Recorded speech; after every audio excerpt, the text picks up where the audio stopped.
네, 지금까지 국제정치학과 관련된 공부 방법에 대해서 들어봤고요. 이제는 과목 중에 하나인 국제법에 대한 공부 방법에 대해서도 학생들이 많은 질문을 해줬거든요. 그래서 지금은 이제 국제법을 어떻게 공부했는지 여기에 대한 질문들을 한번 들어보도록 하겠습니다. 첫 번째 질문입니다. 초시생의 장기, 단기적 학습 계획이 궁금합니다. 완전 백지 상태에서 어떤 것을 먼저 하고 또 어디에 시간을 더 투자해야 되는지 등의 시간 분배도 궁금합니다.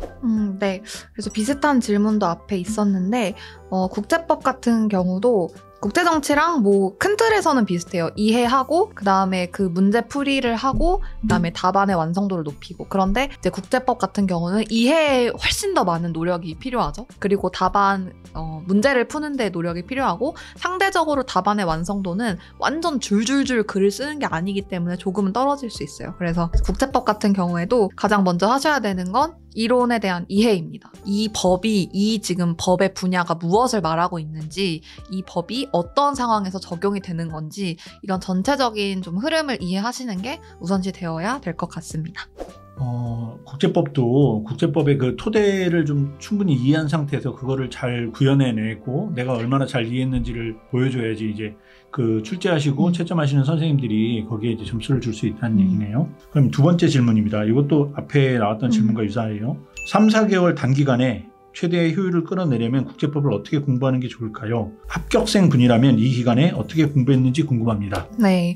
그래서 이것도 이제 시험장 들어가기 직전 3, 4개월 동안 어떻게 하면 좋을까라고 했을 때 일단은 첫 번째로는 계속 새로운 문제 풀기를 저는 추천을 드립니다. 그래서 그 국제법 같은 경우는 문제의 데이터베이스가 많이 쌓여있는 분야들이 특정적으로 있어요. 조약법, 국가책임법 이런 좀 전통적인 국제법 분야들은 아무래도 문제도 많이 있고 뭐 로스쿨 문제들도 있고 그래가지고 그런 문제들을 풀면서 계속 새로운 케이스에 나를 노출시키고 내가 논점을 제대로 짚어내는지 논점 이탈은 안 하는지 이런 것들을 끊임없이 점검을 하시면 좋을 것 같아요. 그런데 이제 국제법은 특히 외교원 국제법이 제대로 된 문제가 없는 분야들도 많아요. 아직 문제 풀이 안 쌓였거나 아니면 뭐 로스쿨에서 출제가 안 되는데 우리한테는 출제가 되거나 그런 부분들도 많아서 그런 부분들은 교과서를 읽으셔야 돼요. 그런 부분들은 교과서를 통으로 읽으시면서 이게 지금 어떠한 어떤 학설들이 있는지도 아셔야 되고 이 교수님은 이렇게 해당 분야를 바라보시는구나,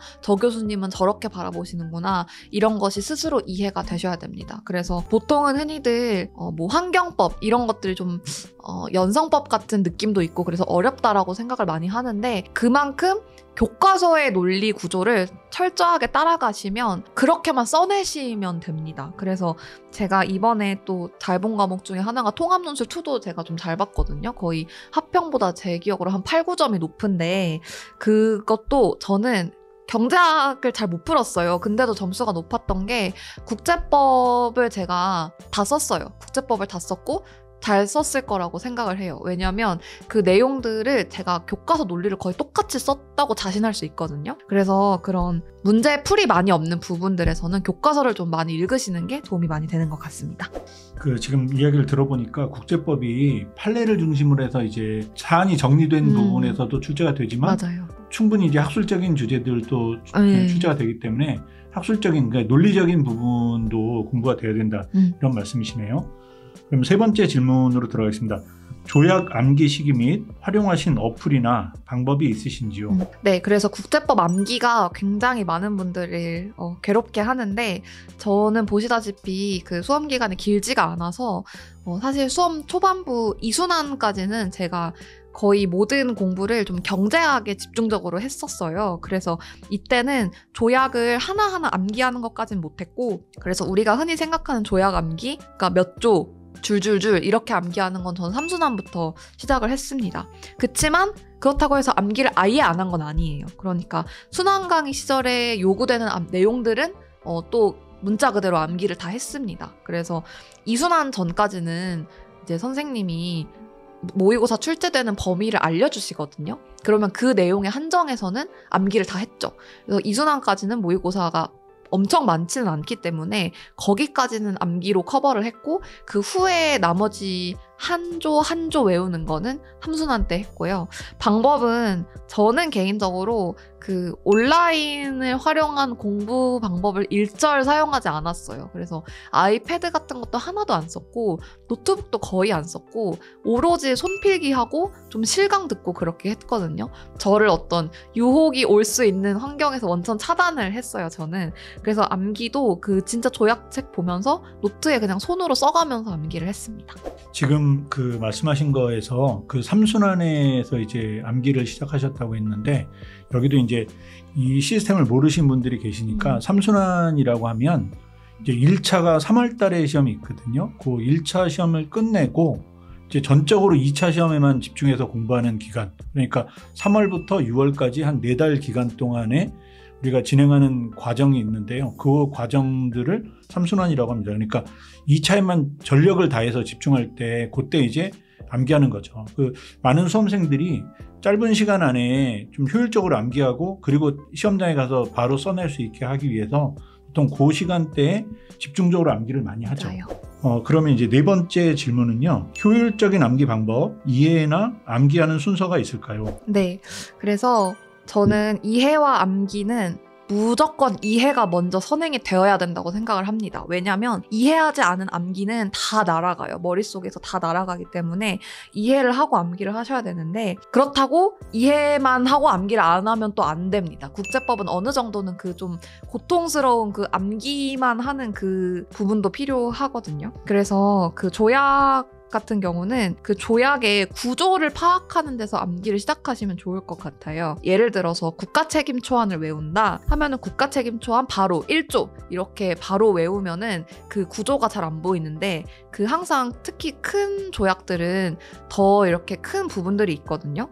그래서 국가책임 초안 같은 경우도 파트가 나눠져 있어요. 파트 1이 위법 행위이고 파트 2가 content of the responsibility고 파트 3가 그 implementation이고 파트 4가 general provision이거든요. 그래서 그렇게 먼저 파트 1에서 act 그러니까 이게 wrongful act이다 아니다를 판단하고 그 다음에 두 번째 그럼 이게 wrongful act이면 그 다음에 responsibility는 어떤 content가 있는가 그 다음에 그러면 responsibility의 content를 어떻게 implement 하는가 이런 식으로 구조를 이해하셔야 돼요.